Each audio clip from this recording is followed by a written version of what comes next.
چھوٹی سی بچی گھر میں اکیلی تھی جب دروازے پر دستک ہوئی۔ گھر کے دروازے پر کس نے دستک دی؟ کون تھا جو چھوٹی بچی کو دروازہ کھولنے کے لیے کہہ رہا تھا؟ اور کیا اس بچی نے دروازہ کھولا؟ جاننے کے لیے یہ مختصر سی کہانی سنیے۔ مونا دروازہ کھولو، انسپکٹر کامل، ترجمہ سعید لخت۔ صبح کا وقت تھا۔ مونا گھر میں اکیلی تھی۔ اس کے ابو دفتر گئے ہوئے تھے، امی اپنی بہن سے ملنے گئی تھی اور بڑے بہن بھائی اسکول میں تھے۔ مونا کی طبیعت کچھ خراب تھی، وہ آج اسکول نہیں گئی تھی، چھٹی کی درخواست بھیج دی تھی۔ وہ اپنے کمرے میں بیٹھی کتاب پڑھ رہی تھی کہ گیٹ کی گھنٹی بجی۔ جلدی سے اٹھ کر گیٹ پر پہنچی اور جھری میں سے باہر جھانکا۔ ایک نوجوان عورت جو شکل و صورت اور لباس سے شریف اور پڑھی لکھی لگ رہی تھی گیٹ کے پاس کھڑی تھی۔ اس کے ہاتھ میں گتے کا ایک بڑا سا ڈبہ تھا۔ مونا نے دروازہ نہیں کھولا، اندر ہی سے پوچھا، جی فرمائیے، کس سے ملنا ہے؟ تمہارے ماموں جان انگلینڈ میں رہتے ہیں نا؟ عورت نے بڑے پیار سے کہا۔ انہوں نے تمہاری امی کو یہ تحفہ بھیجا ہے۔ میں بھی وہیں رہتی ہوں، ان کی پڑوسن ہوں۔ لاہور آ رہی تھی تو انہوں نے مجھ سے کہا کہ یہ پیکٹ میری بہن کو دے دینا۔ مگر میرے تو کوئی ماموں انگلینڈ میں نہیں رہتے، مونا سوچتے ہوئے بولی۔ ایک کا گھر فیصل آباد میں ہے اور دوسرے کا حیدرآباد میں۔ وہ تمہاری امی کے رشتے کے بھائی ہیں، عورت نے کہا۔ تم انہیں نہیں جانتی ہوگی۔ اس پیکٹ کے ساتھ ایک خط بھی ہے جو انہوں نے تمہاری امی کو لکھا ہے۔ دروازہ تو کھولو، میں تمہیں سمجھاتی ہوں۔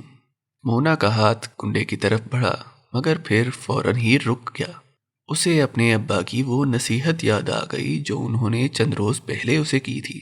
انہوں نے کہا تھا، گھر میں یا تمہارے بڑے بھائی جان نہ ہوں اور کوئی اجنبی دروازہ کھولنے کو کہے تو ہرگز نہ کھولنا، چاہے وہ کتنا ہی اصرار کرے۔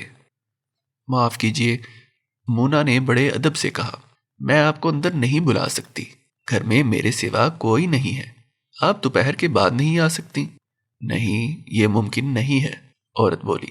1 گھنٹے بعد راول پنڈی جا رہی ہوں، وہاں سے کراچی جاؤں گی اور پھر وہیں سے لندن چلی جاؤں گی، میرے پاس وقت نہیں ہے۔ اچھا، ایسا کیجیے، یہ پیکٹ یہیں گیٹ پر رکھ جائیے، مونا نے کہا، امی آئیں گی تو اٹھا لیں گی۔ لڑکی، تمہاری عقل گھاس چرنے تو نہیں چلی گئی؟ عورت ذرا سخت لہجے میں بولی۔ یہاں سے تو کوئی چور اچکا اٹھا کر لے جائے گا۔ خیر، تمہاری مرضی، مت کھولو، مگر سوچ لو، بعد میں پچھتاؤ گی۔ اس پیکٹ میں کھلونے بھی ہیں۔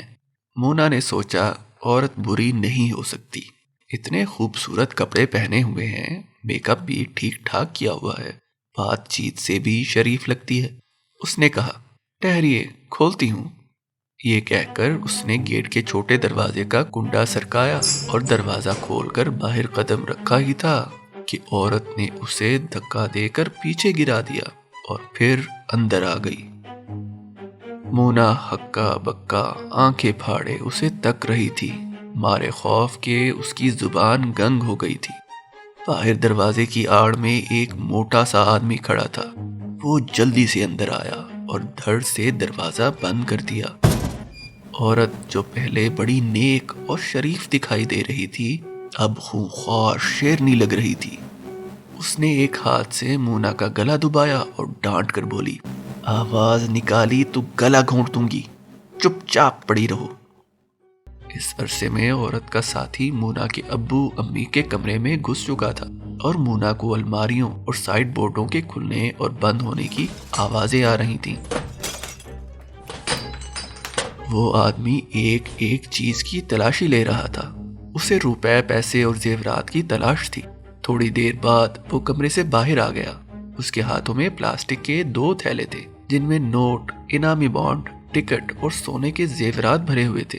اس نے عورت سے کہا، کام ہو گیا، چلو نکل چلیں۔ عورت نے مونا کی طرف کھا جانے والی نظروں سے دیکھا اور دانت پیس کر بولی، جب تک ہم چلے نہ جائیں یہیں پڑی رہنا، چپ چاپ۔ شور مچایا تو یہ دیکھو۔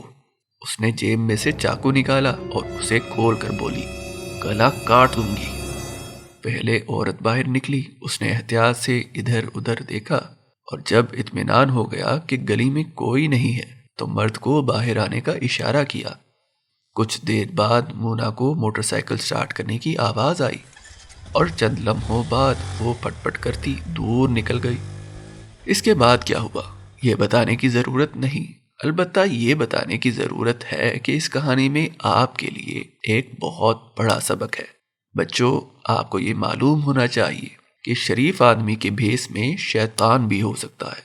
اگر آپ گھر میں اکیلے ہیں اور کوئی اجنبی آپ سے دروازہ کھولنے کو کہتا ہے تو ہرگز اس کا کہا نہ مانیے۔ بعض وقت چور اور ڈاکو ٹیلی فون کر کے یہ معلوم کر لیتے ہیں کہ اس وقت گھر میں کون کون ہے، اور جب انہیں یہ معلوم ہوتا ہے کہ گھر میں صرف عورتیں اور بچے ہی ہیں تو پھر وہ واردات کرتے ہیں۔